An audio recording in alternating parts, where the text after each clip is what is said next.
Hello again and welcome back. International AS level mechanics M1.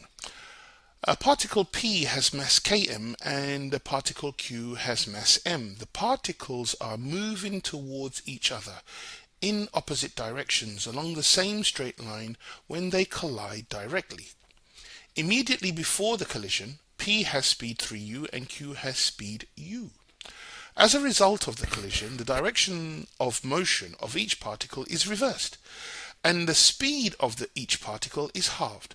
A, find the value of k, and B, find in terms of m and u the magnitude of the impulse exerted on Q in the collision. A predicted really exam question for this year, and let's get going.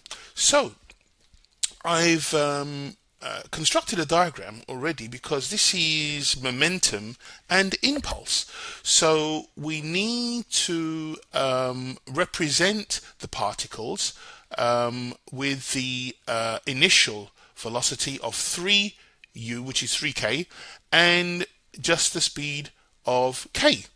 So there's the particles P here, particles P and Q, and 3k and k.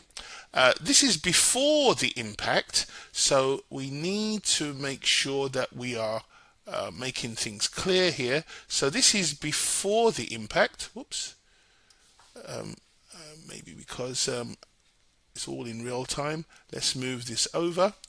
And before impact, and I'm taking the motion everything to the right, arrow pointing to the right is going to be positive, and any arrow pointing to the left is going to be negative. Now, after the impact, it says the speed of each particle is halved.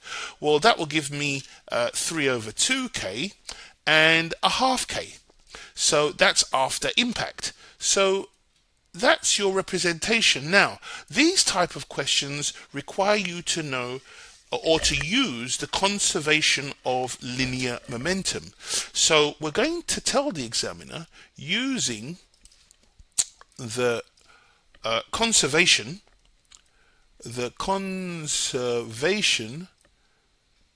of linear momentum, excuse my writing, momentum, which is, and then you put in the formula for that, which is the speed of the momentum before is the same as the speed of the momentum afterwards. So we got m1 u1 plus m2 u2 is equal to, and again the final velocity m1 v1, even though it can be the initial velocity exchange because we don't know where the particle's going after that, plus m2 v2. So that's the first thing you do, and now you substitute in the values. Well, it's going to be let's move this out of the way. So it's going to be, well, let's have a look at our diagram.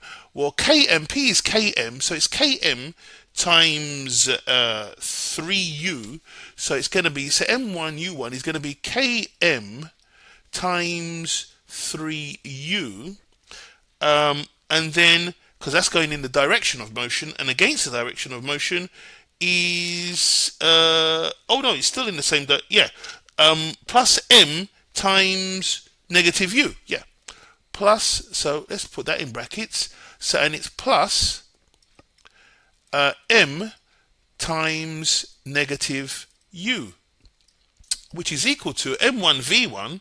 Well, that's going to give you minus km.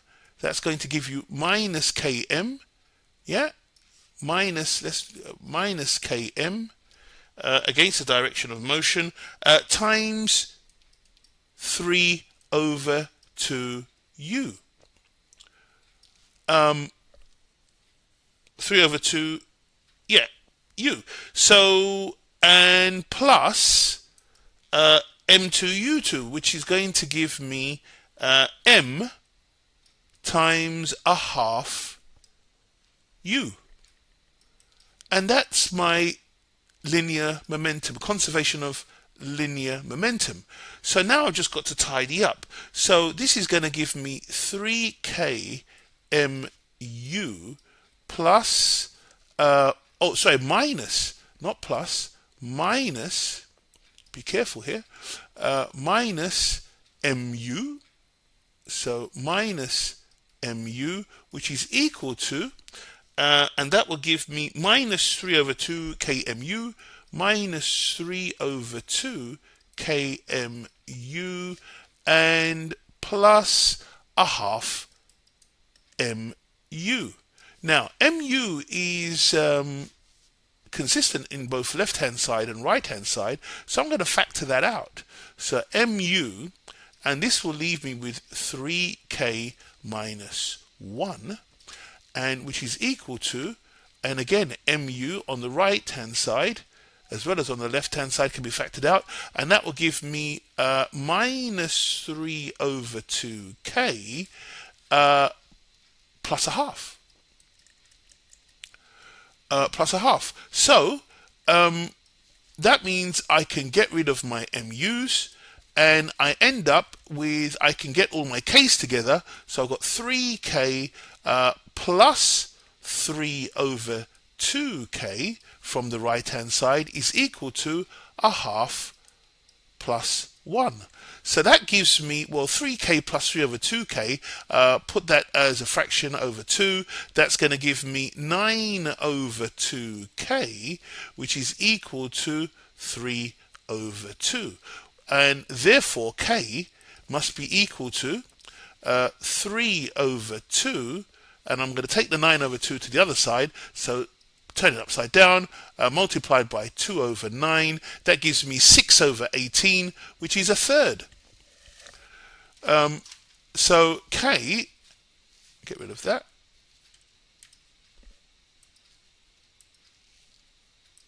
So therefore, I write k is equal to a third. Now, that's part A answered. Now in part B, they want the impulse. Let's just check again to find out what it is they actually need. Take some time. In part B, find in terms of m and u the magnitude of the impulse exerted on Q in the collision. And that's for 3 marks. So hopefully we've already got the 4 marks. So now let's go for the rest. So for Q,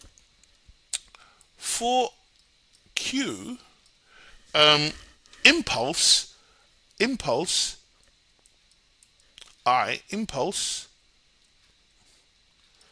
I is equal to, well, the change in momentum is equal to a change in the momentum. And the change in momentum is equal to mv minus mu. So is equal to mv minus mu. And we can say that, or we can take m out, and that's the final velocity minus the initial velocity. Well, that's going to give me m, and the final velocity was a half u. Yeah, going back to the diagram, a half u. Yes, from the question, a half u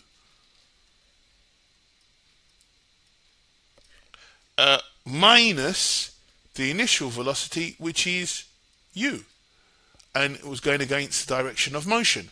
So minus a half u minus u, which will give me 3 over 2 mu.